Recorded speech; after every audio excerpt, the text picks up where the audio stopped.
Welcome back to Basin Motorsports. Thanks for joining in on the wrap on the WideFox, and today we're going to start working on the doors. So if you remember back, one of the things I had said in the strategy video was that the roll of material, because of the rear quarter, was going to need to run fore aft, which means the width of the material would then be kind of the top to bottom or the height on the car. So when you're measuring out material, you always want to give yourself a little extra material and make sure it's going to fit. So I've used just basically a tape measure, and I have measured top to bottom on the door itself. So bottom of the door all the way to the top, that is approximately about 48 inches. With the roll being 60, I'm going to have plenty top to bottom to kind of center it out. Now, fore aft on the door itself is about 54 inches. So I am going to keep a rule to myself that I'm always going to give myself 2 inches on each side of the door. That way, if I run into any trouble, I don't run like the hood where I have to really kind of stretch it and overstretch it to make it fit. So adding 2 inches to each side means that I add 2 and 2 to the 54, means I cut the material at 58 inches off the roll. Now remember, before you start doing anything, the key to doing a wrap, and one of the major things, is cleaning. So with the door there, I've got it latched, but you can see I've got it just a little bit open here, so it's just barely latched and the seal is pushing it open. And then I have cleaned this thing. So again, 70% isopropyl alcohol, and I have wiped down one direction only until the rag is clean and the door is in good shape. All right, so the first thing I want to do is I want to take care of this handle, because I think the rest of the door is going to be pretty easy to do, but I want to knock this handle cup out. Now, I had said that I'm not going to take the handles off. These are the original Ford handles, and they are still riveted on. And so if I could take them off easily without taking rivets out, like I replaced it and only had bolts in there, I'd pop it off and make it very much easy. Because I've got it riveted on and not taking it out, it means I need to wrap around it. Now you can try to use the full piece wrap and just cut out around the handle like this, or you can try to do what I'm going to do to see if this is even going to work. So what I've done is I took on the bottom corner down here on the door that I knew I wasn't going to need because it was below the door line itself. I cut out a 5" by 7 section.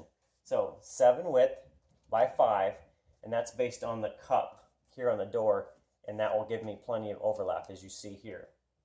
Now, I have taken this and I basically cut out a 3-sided rectangle, and this is based on the width so that I could snake it around and then pull it down behind on top, which gives me a flap underneath to adjust my, I guess you'd say, my wrap back up to the door handle. So there again, I'm going to take the back off now. I can sneak this down behind and start wrapping in the cup itself, and then I can come in underneath with the last bit of this right here to make it work. So there again, there's this basic shape right here. So it's a square, and it's going to wrinkle because you're kind of snaking it down. But again, once you get this section pulled down behind the door, this is cut to the width of the base in here, and then this you can once you take the backing off, you can start feeding it up in there, and you'll get it right to the bottom of the edge of the handle, and then you just take your razor blade and cut it straight across, and it will seal itself basically. All right, so I've had to make a little bit of a change. So where I started with this shape and was basically doing this, well, I guess this was out, but slipping this behind, that was kind of not working. So one thing you got to remember is that while this is flat, what you're doing is you're basically trying to bend this in to make it fit. And a lot of times, curving stuff in, especially on these lines, when you start bending them in, they want to separate out like this. So like that. So what I did there is basically came over and notched this off. So if I do that and do that, so same shape, I basically did this. And then I overlapped this top piece to the bottom. So essentially I've got my handle cut out, and then I've got it notched. So cut off the little tips, which is these 2 pieces right here. You can see this is the basic shape here and there. Now, you can see that I've stretched it all the way across this handle. So if I move this over a little bit, that's a little bit better. Okay, so you can see that I've now got this thing wrapped. Now there's a line straight in here across and out, and straight in here across and out. So when I wrap this whole door, what I will do is I will cut out this little bit of handle, and then I will kind of flow all this material in, and I'm going to cut basically this cup out. So I will have a little bit of a parting line right here between the two pieces, but by making sure the top piece is on the top, basically on the outside of this bottom cup, when I look down in there, I won't be able to see the parting line or the cut line. It's only when you look up that you'll see the edge. So to be able to finish this off, what I'm going to do is just take my razor blade. I'm going to cut probably about maybe about an 1/8 inch inside this radius here at the bottom. So cut inside the cup, so that way when this material flows in there, it will then cover that up, and I can cover it with sealing tape, and you'll never see the edge. That way, yeah, so you never see the edge, you can cover it with sealing tape, and everything's good. So razor blade, cut all the way around, and that'll leave just what's inside the cup to be able to flow the top material in, and I'll show you how to cut that out next. Okay, so with everything cut basically to the right to this edge of the radius, next thing I want to do is I want to add in some knifeless tape. So if I show you, this is basically, it's a thin tape, and it's got a filament in there. Now, I always think of it like dental floss, but I know it's not.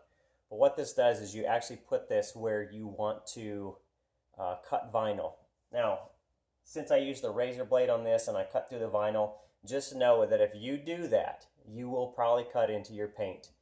And on this car, I'm not really worried about the paint. I'm not worried about the corrosion on it because it's just going to kind of nick into it. But if you're doing this on something that's got fantastic paint and all that, always use knifeless tape. Don't use a blade, because that way you don't have to worry about cutting into the clear coat or the paint or scratching or anything else. This, I'm not so worried about it, so that's why I'm doing it. But what I'm going to do on this is I'm going to put it just to the inside. So if I put it right down here,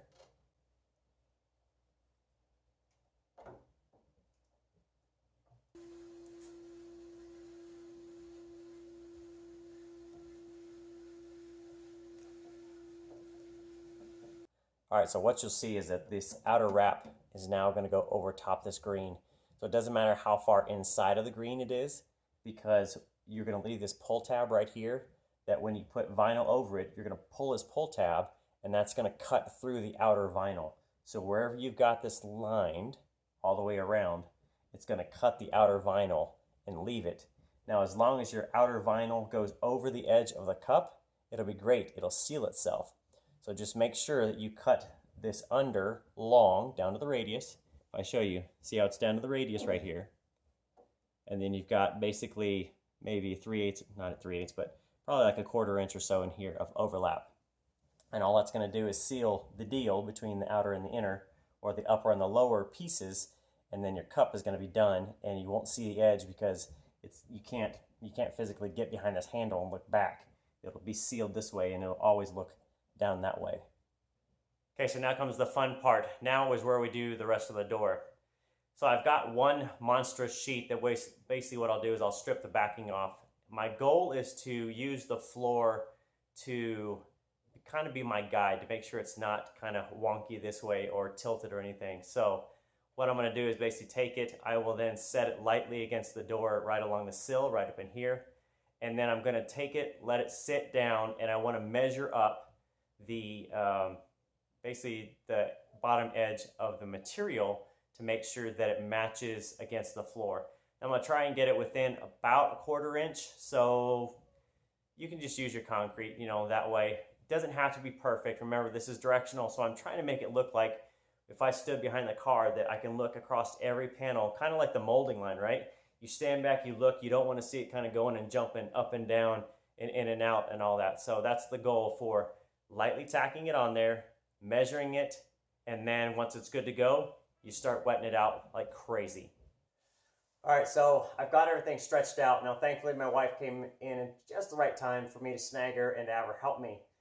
Doing something this large, especially taking the backing off and then doing the material, trying to get it lined up, you're going to get wrinkles in it, and you'll work those out.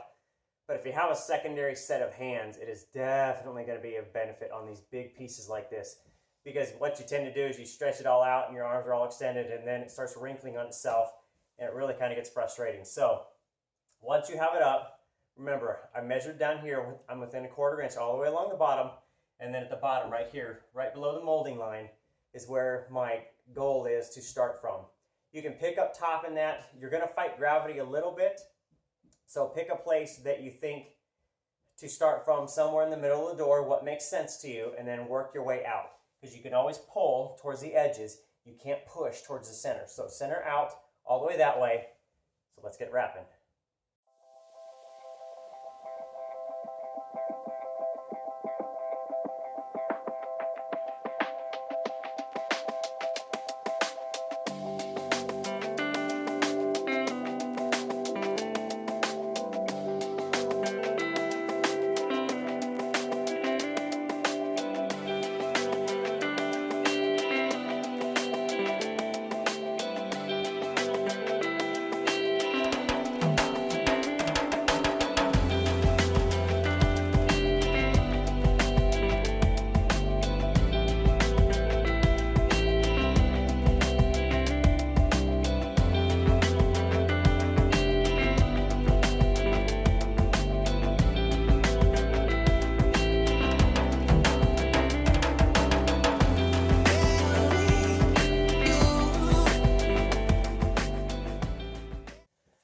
So you can see kind of we've got everything worked from basically the bottom of the door up through the molding, so you kind of feed it in all the way across, and now I've got everything around this.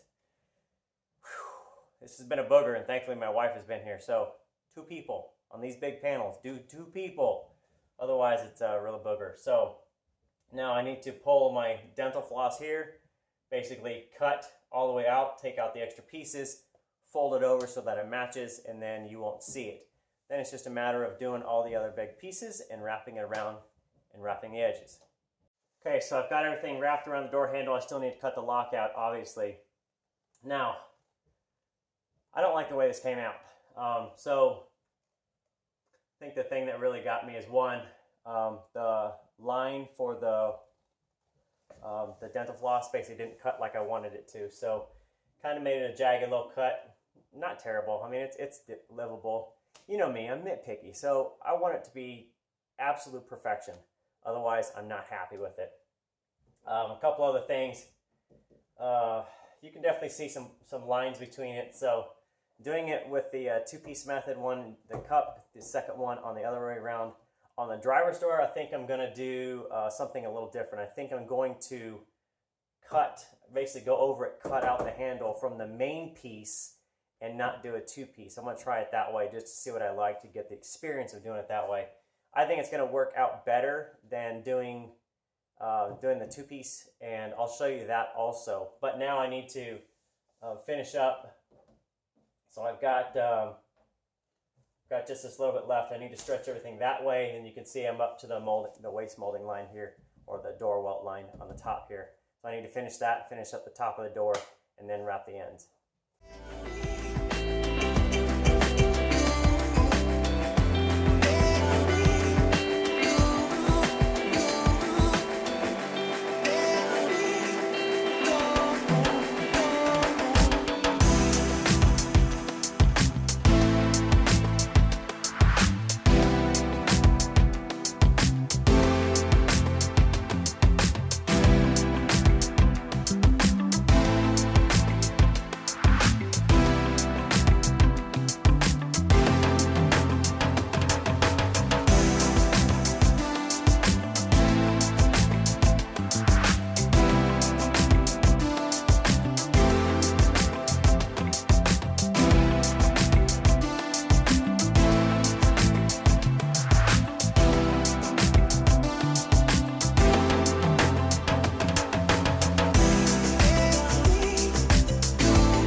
finished product of the door. Now obviously I jumped ahead a little bit because once you get it to the waistline molding here, what you need to do if you're going to do it up around the door frame is just basically stretch it up and just keep working your way up and kind of work out in the corners. Now you can always stretch on both sides that way, going up and around.